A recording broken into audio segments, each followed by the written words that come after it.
Urdu point سے ناظرین، میں ہوں آپ کا ہوسٹ چاند شکیل۔ ناظرین، قرآن پاک اللہ تعالیٰ کی کتاب ہے جو ہمارے پیارے نبی حضرت محمد صلی اللہ علیہ وآلہ وسلم پر نازل ہوئی۔ اس کتاب کو سمجھنا اور پڑھنا ہر مسلمان کا فرض ہے۔ اگر ہم بات کریں تو اس کتاب کی دنیا بھر کے زبانوں میں ترجمہ ہو چکا ہے۔ پنجابی زبان کی اگر ہم بات کریں تو پنجابی میں قرآن پاک کا پہلا ترجمہ 19ویں صدی میں سامنے آیا، اور اس کے بعد کچھ لوگوں نے مزید پنجابی زبان میں قرآن پاک کا ترجمہ کیا، اور پاکستان بننے کے بعد اگر ہم دیکھیں تو قرآن پاک کا ترجمہ ہمیں منظوم یعنی کہ شعری صورت میں نظر آئے گا۔ اور پاکستان میں ایک ایسے انسان بھی ہیں جنہوں نے اب قرآن پاک کا پنجابی زبان میں نثری ترجمہ کیا۔ آج ہم ان سے بات کریں گے اور جانیں گے کہ آخر انہیں کتنا عرصہ لگا اس کو پڑھنے میں اور سمجھنے میں، اور اس کے بعد اس کا ترجمہ کرنے میں۔ تو ہمارے ساتھ آج جو مہمان موجود ہیں وہ بہت ہی خوبصورت انسان ہیں، ان کا بہت وسیع دین کے حوالے سے وسیع مطالعہ ہے۔ آج ہم ان سے بات کریں گے۔ ناظرین، ہمارے ساتھ اس وقت موجود ہیں توقیر خان صاحب، اور ان سے ہم جانیں گے کہ انہیں کتنا عرصہ لگا قرآن پاک کو ترجمہ کرنے میں، اور انہوں نے بہت سارا اسٹڈی بھی کیا، اس حوالے سے مطالعہ بھی کیا، قرآن پاک کا مختلف تفاسیر پڑھی، اور ہم ان سے بات کریں۔ السلام علیکم سر۔ وعلیکم السلام سر، کیسے ہیں آپ؟ خیریت سے ہیں؟ ٹھیک ٹھاک ہیں؟ سر، پہلے تو آپ کو بہت بہت مبارک ہو کہ آپ نے اتنا بڑا کام اور ماشاءاللہ سے آپ نے کیا۔ تو آپ کیسا محسوس کر رہے ہیں؟ کیونکہ یہ خدا کے لیے اور خدا کو خوش کرنے کے لیے، میں سمجھتا ہوں کہ اس کی مخلوق کے لیے آسانی پیدا کرنے کے لیے اور اس کے کلام کو سمجھنے کے لیے تاکہ لوگوں تک پہنچے اور لوگ اس کو سمجھنے، یہ ایک بہت بڑا کام ہے۔ اعوذ باللہ من الشیطان الرجیم، بسم اللہ الرحمن الرحیم۔ چاند، آپ نے جو باتیں کہی ہیں واقعی بڑی درست ہیں کہ یہ کتاب ایسی ہے، یہ علم ایسا ہے، یہ چیز ایسی ہے جس کو ہم ترجمہ ہی انسان کر سکتے ہیں، کیونکہ خالق کائنات نے اسے خود تخلیق کیا، اسے دنیا میں اپنے نبی محمد مصطفیٰ صلی اللہ علیہ وآلہ وسلم کے تھرو ہم تک پہنچایا۔ بے شک۔ اور اللہ تعالیٰ قرآن پاک میں اس کا ذکر بھی کرتے ہیں کہ میں نے عربوں کے اوپر یہ نازل کیا، کیونکہ وہ عرب تھے، اس لیے عربی زبان میں نازل کیا۔ اگر عجمی زبان میں نازل کیا جاتا تو شاید لوگوں کو سمجھنے میں مشکلات پیش آتی، لیکن جو اسلام دنیا میں پھیلا، مختلف لوگوں تک پہنچا، مختلف ممالک میں گیا، مختلف زبانیں تھیں، تو اللہ کی رحمت سے، اللہ کے کرم سے، اللہ کے فضل سے ان لوگوں میں علماء دین کو پیدا کیا، پھر وہ اپنی زبانوں میں اس کے ترجمے کرتے رہے۔ اور میرا نہیں خیال کہ دنیا کی کوئی ایسی زبان رہ گئی ہے جس میں کلام پاک کا ترجمہ نہ ہوا۔ بالکل۔ میں یورپ کے کچھ ممالک کو جانتا ہوں جہاں کی آبادی چند لاکھ لوگوں پہ مشتمل ہے، لیکن ان زبانوں میں بھی قرآن پاک کے ترجمے ہو چکے ہیں۔ تو میں 2004-05 میں کچھ دوستوں کے ساتھ مل کے کبھی کبھی کالم لکھ دیا کرتا تھا کسی چھوٹے بڑے اخبارات میں۔ تو ایک دفعہ بیٹھے تھے کچھ صحافی، تو آپس میں ذکر کر رہے تھے کہ بابا فرید کے عرس سے آئے واپس، تو ادھر یہ ذکر چل رہا تھا بابا جی سے کہ پنجابی زبان جو ہے وہ دنیا کی قدیم زبانوں میں سے ایک زبان ہے، شاید 2070 سال ہو چکے ہیں زبان کو، قبل مسیح سے پہلے کی زبان ہے، ہندوستان کی ہے۔ تو اس زبان میں باقاعدہ اور آسان زبان میں پنجابی کا ترجمہ نہیں انہیں ملتا کہیں سے۔ تو میں بیٹھا ان کی باتیں سن رہا تھا، کیونکہ میں پنجابی کا کالج یونیورسٹی میں اسٹوڈنٹ رہ چکا ہوں، اور پنجابی میرے لیے بڑی آسان زبان تھی۔ آپ انٹرویو تو لے رہے ہیں، لینا پنجابی میں چاہیے تھا، لیکن اینی ہاؤ آپ کا جو چینل ہے وہ ہے اردو پوائنٹ، تو اس حساب سے میری بھی زندگی میں جو فیملی میں ہے بولی کم جاتی ہے، پنجابی اردو بولی جاتی ہے اس حوالے سے، ٹھیک ہے، لیکن میرے لیے پنجابی پڑھنا، لکھنا اور بولنا میرے لیے بڑی آسان ہے۔ میں عام آدمی کی نسبت میرا خیال ہے پنجابی بہت اچھی طرح لکھ سکتا ہوں اور یہ میرے میں جو تھیں ایک اللہ تعالیٰ کی طرف سے کوالٹیز, تو اسے میں نے سوچا کہ یوز کیا جائے. تو میں نے پھر اللہ تعالیٰ سے دعا کی کہ پنجابی ہونے کے ناطے قیامت کے دن ہم لوگ پاکستانیوں میں سے پنجابی جائیں گے تو کوئی تو ایسا ہو جو کھڑا ہو کے کہہ دے کہ میں نے اس زبان میں ترجمہ بھی کیا ہے. تو شاید ایک جنون دماغ میں آیا, کچھ اللہ کی طرف سے میں کہتا ہوں یہ مجھے کرم نوازی سونپ دیا گیا کہ بھئی یہ کرنا ہے. تو اس کے لیے میں نے پھر ایک زندگی کا حصہ وقف کیا اس کام کے لیے. اچھا, تو آپ کو خیال یعنی کہ آپ کے دوستوں نے جب کہا کہ پنجابی زبان میں کوئی ترجمہ نہیں ہے قرآن پاک کا, اور اس طرح سے جو آسان الفاظ میں ہو, عام لوگوں کو سمجھ آ سکے, تو اس کے بعد آپ نے اس چیز کو سمجھا اور یہ کام شروع کیا؟ جی ہاں, بس اسی طرح ہی ہے کہ پھر میں نے کہا نا کہ شاید اللہ تعالیٰ کی طرف سے کوئی ایسی رحمت تھی مجھ گناہگار پہ کہ ایک جنون دماغ میں آ گیا کہ یار اس کا ترجمہ کرنا چاہیے. تو سب سے پہلے میں نے انہی دنوں بیٹھ کے کچھ عربی کی اسٹڈی شروع کی. تو میرے ایک استاد ہیں پروفیسر خدا بخش صاحب, وہ عربی, فارسی, پنجابی کے فاضل بھی ہیں, پروفیسر بھی ہیں جی جی, اور بے شمار کتابوں کے رائٹر ہیں.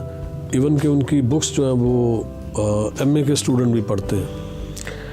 تو انہیں میں نے ذکر کیا ان سے, اور انہوں نے کہا کہ مجھے پلیز کچھ عربی سکھائیں کہ میں قرآن پاک کو سمجھ سکوں. اچھا, باقاعدہ آپ نے عربی سیکھی؟ عربی پنجابی بھی ان سے مزید تھوڑی سی میں نے کلاسز لیں, تو عربی بھی سیکھی. دوسرا یہ کہ میں نے یہ جو ترجمہ کیا ہے کوئی عالموں کے لیے یا پڑھے لکھے لوگوں کے لیے نہیں کیا. میری خواہش یہ تھی کہ چونکہ پنجابی ایک مشکل زبان ہے, بولی ضرور جاتی ہے, پڑھنی مشکل ہو جاتی ہے لوگوں کے لیے تھوڑا سا, تو میں نے ایک اس میں اسٹرگل یہ کی کہ یار اتنا اسے آسان کر دیا جائے کہ 5ویں کلاس کا بچہ بھی اسے پڑھ جائے. کیونکہ اگر آپ دیکھا جائے تو پنجابی زبان جو ہے وہ 4 5 6 قسم کی جو بولی جاتی ہے. تو جو ہمارے یہاں پہ پاکستان میں یا امرتسر میں دیکھیں تو ایک لفظ یوز ہوتا ہے مجھی, یعنی جو سٹینڈرڈ اردو پنجابی ہے, سٹینڈرڈ پنجابی بولی جاتی ہے, ماجھی اسے بعض لوگ کہتے ہیں. ورنہ اگر تھوڑا سا آپ پنڈی پشاور کی طرف چلے جائیں تو ادھر ہندکو بولی جاتی ہے, پوٹوہاری. ہاں جی. تو فیصل آباد چلے جائیں ادھر بھی تھوڑی سی ذرا مختلف ہو جاتی ہے. ادھر ملتان سائڈ پہ چلے جائیں تو ادھر سرائکی ہو جاتی ہے. لیکن اس کے باوجود میرا ذاتی خیال ہے کہ کوئی بھی کسی بھی جگہ کا شخص اسے جب پڑھنے لگے گا تو اس کے لیے بڑی آسان ہو جائے گی. یہ اچھی بات ہے کہ ہر بندہ پڑھ سکے, آسانی سے پڑھ سکے اور سمجھ سکے. بیسیکلی قرآن پاک جو ہے اسے سمجھنا اور پڑھنا ہی مقصد ہونا چاہیے, اور اسے یہ نہیں ہے کہ آپ بس ویسے ہی پڑھی جا رہے ہیں, عربی پڑھی جا رہے ہیں, لیکن اصل مفہوم جو ہے اس میں جو بات بتائی گئی ہے میرا خیال ہے کہ اس کا مطالعہ بہت ضروری ہے. تو سر اچھا, دوسرا یہ کہ آپ یہ بتائیں کہ کتنا عرصہ آپ کو لگا اس کو مکمل کرنے میں, اور یہ کام آپ نے شروع کب کیا؟ چاند, یہ تو ایک لمبی سٹوری ہے. اسے تو پہلے میں نے جس وقت ذہن میں خیال آیا لکھنے کا, تو پہلے تو میں نے اسٹڈی تقریباً 4 سے 5 سال کی. مختلف علماء دین کو پہلے اسٹڈی کیا, عربی بھی سیکھتا رہا میں اور علماء دین کو بھی پڑھتا رہا, اور دنیا کے کوششیں کی جتنے بھی قرآن پاک کے ترجمے ہیں, تفسیر ہیں, ان کو ایک دفعہ دیکھا جائے کہ علماء دین نے اس میں کتنی محنت کی ہوئی ہے. تو اس کے لیے دیوبند تحریک کے مفتی اعظم پاکستان شفیع محمد شفیع صاحب, ان کو اسٹڈی کیا, مولانا مادودی صاحب کو پڑھا, امین حسن اسلائی صاحب کو پڑھا, پیر کرم اللہ صاحب کو پڑھا, طاہر القادری صاحب کو پڑھا, ڈاکٹر اسرار صاحب کو پڑھا, اسی طرح شبیر عثمانی صاحب کو پڑھا. اور اتنے علماء دین ہیں کہ ان کا نام میں بتانے لگوں تو کافی ٹائم نکل جائے گا. کوشش کی کہ سب کو پڑھا جائے, سب کو دیکھا جائے. اس کے بعد پھر میں نے اللہ کا نام لے کے 2007 میں دسمبر میں شروع کیا اس کام کو, اور پھر یہی جگہ تھی جہاں پہ بیٹھ کے میں کرتا تھا. تو میرا خیال ہے میں کوئی 4-5 سال باہر کی دنیا سے کٹا رہا, صرف نماز کے لیے اٹھنا اور جانا, باقی فیملی سے, دوستوں سے میل ملاقات میری تقریباً نہ ہونے کے برابر ہو جائے. یعنی کہ آپ اسی کام کے لیے اپنے آپ کو مخصوص کر اسی کام کے لیے وقف ہو گیا میں.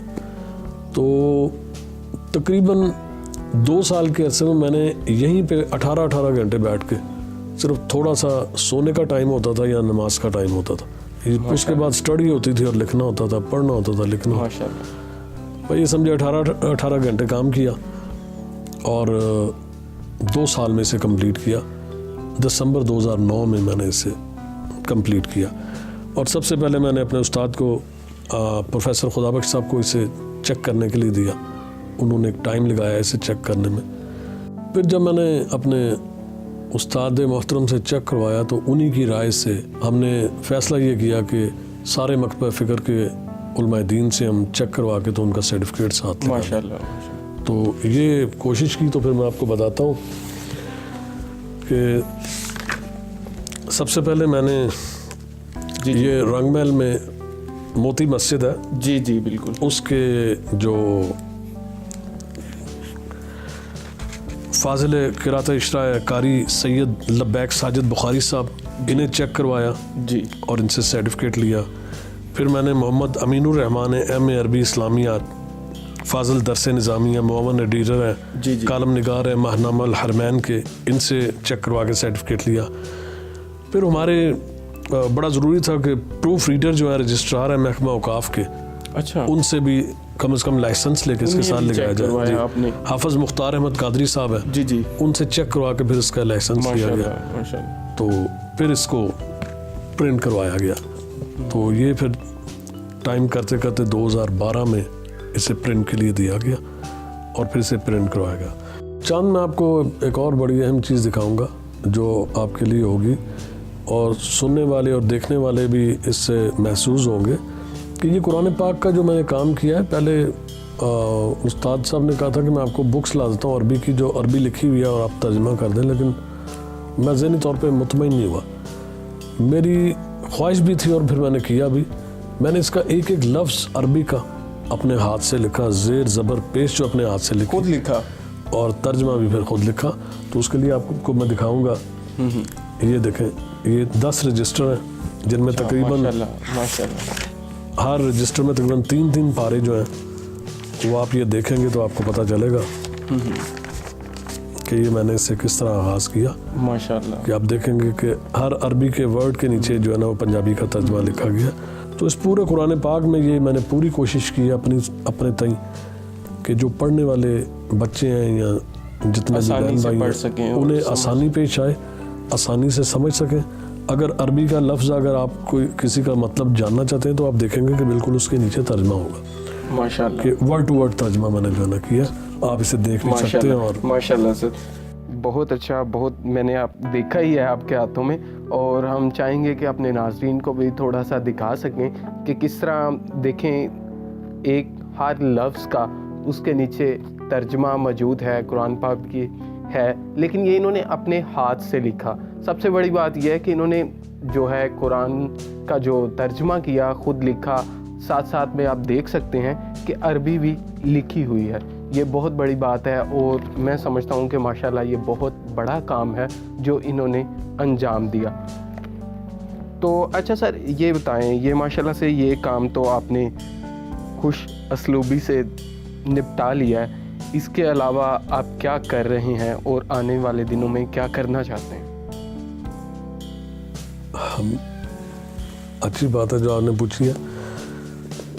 بخواہش تو یہی ہے کہ جو یہ کام کیا ہے اس کے بعد تو کوئی گنجائش نہیں رہتی, لیکن پھر بھی دین کے حوالے سے ہی میری یہ خواہش بھی تھی اور میں کر بھی چکا ہوں, آغاز کر دیا میں نے. میں طب نبوی کے اوپر کچھ لکھنا چاہ رہا ہوں اور اس کے لیے میں سیریز جو ہے نا اس کی مکمل بناؤں گا انشاءاللہ. اللہ تعالیٰ نے ہمت دی اور زندگی دی تاکہ لوگوں کی آسانیوں کے لیے جو علاج معالجہ جو بڑے مہنگے پاکستان میں ہو چکے ہیں, جو میڈیکل سائنس نے بھی لوگوں کی رینج سے باہر کر دی ہیں, تو ہم اسے سستا اور آسان علاج جو ہے لوگوں کو میں انشاءاللہ اس کی میں ریکارڈ کرواؤں گا. اور کوشش میں اس پہ کام شروع کیا ہوا ہے کہ طب نبوی کے حوالے سے تمام بیماریوں کا جو علاج ہے قرآن اور حدیث کی روشنی میں کیا جائے. اور لوگوں کے لیے آسانیاں پیدا کی جائیں. مقصد میرا زندگی میں یہی ہے, ہر کام میں انسانوں کے لیے آسانیاں پیدا کی جائیں. بہت اچھا. یہ کم لوگ ہی سوچتے ہیں, ورنہ جس طرح کا دور ہے یا جو سماج میں چل رہا ہے, اور لوگ ایک دوسرے کے لیے یہی چاہتے ہیں کہ وہ بندہ آگے نہ نکل جائے, وہ یہ کام نہ کر لے, ایک دوسرے کی ہم کہہ سکتے ہیں کہ ٹانگ کھینچنے میں لگا ہوا ہے. تو آپ لوگوں کی فلاح کے لیے کام کر رہے ہیں, خدا کو بھی راضی کر رہے ہیں, اس کی مخلوق کو بھی راضی کر رہے ہیں, یہ بہت بڑا کام ہے.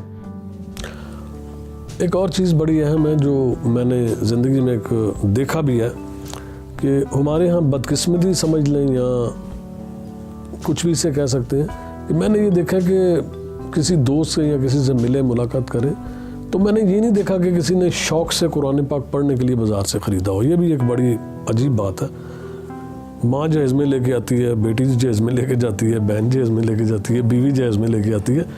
باقاعدہ میرا لوگوں سے بھی مشورہ ہے اور ایک رائے بھی ہے کہ پلیز خدا را اپنے بچوں کو اور اپنے آپ کو اس طرف مائل کریں کہ قرآن پاک کے نسخے خریدیں, اور گھر میں ہر شخص کا اپنا قرآن پاک ہو, اور پتہ چلے کہ بھئی آپ دین سے پیار کرتے ہیں, محبت کرتے ہیں اللہ کے دین سے. ان چیزوں کو دیکھتے ہوئے بھی پھر میں نے کوشش یہ کی کہ جب تک زندہ ہوں, میں نے اس کی جو ہدیہ لکھا ہوا ہے میں نے لکھا جب تک میں زندہ ہوں اسے مفت تقسیم کروں گا. ماشاءاللہ. لیکن دیتے ہوئے پہلے میں پرومس ضرور لوں گا کہ بھئی اسے ایک مرتبہ پڑھنا ضرور ہے. تو میری طرف سے کسی کو بھی گفٹ چاہیے ہو تو وہ چلیے میں میری طرف سے حاضر لے کے جاؤں گا آپ سے, اور میرے لیے یہ جو ہے بڑی سعادت کی بات ہوگی کہ میں اس قرآن کو لے کر جاؤں گا اور پڑھوں گا, اس کا مطالعہ کروں گا. اور میں چاہتا ہوں کہ آپ لاسٹ پروگرام پہ لوگوں کو کیا میسیج دینا چاہیں گے اس وقت؟ بسم اللہ الرحمن الرحیم. میری تمام دوستوں سے, لوگوں سے, مسلمانوں سے درخواست یہ ہوگی کہ یہ ہمارا دین اسلام امن کا دین ہے. بے شک. نبی پاک صلی اللہ علیہ وسلم دنیا میں امن پھیلانے کے لیے آئے. یہ عام کنسیپٹ لوگوں نے, دوسرے لوگوں نے پھیلایا کہ یہ دین تلوار کے زور پہ پھیلا. میرا نہیں خیال, اگر تلوار کے زور پہ پھیلتا تو فتح مکہ کے اوپر صرف مکے میں لاشیں نظر آتی, محبتوں کے پیغام عام معافی نہ ہوتی. یہ دین محبت کا پیغام دینے آیا ہے, امن کا پیغام دینے آیا ہے.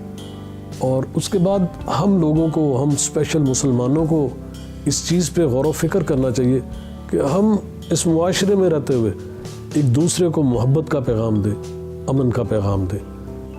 حضرت عمر فاروق کا کردار ادا کریں, ابو بکر صدیق بننے کی کوشش کریں, عثمان غنی بننے کی کوشش کریں, علی کرم اللہ وجہ بننے کی کوشش کریں, لوگوں کو محبت کا پیغام دیں. تھینک یو توقیر خان صاحب. ناظرین, جیسا کہ آپ نے جانا ہمارے ساتھ بہت ہی خوبصورت مہمان موجود تھے. لاسٹ پہ میں یہی کہوں گا کہ قرآن کو سمجھیں اور اس پر عمل کریں, لوگوں کے لیے آسانیاں پیدا کریں, جو ہو سکے لوگوں کے لیے کردار ادا کریں. اس کے ساتھ ہی اپنے ہوسٹ چاند شکیل کو اجازت دیں.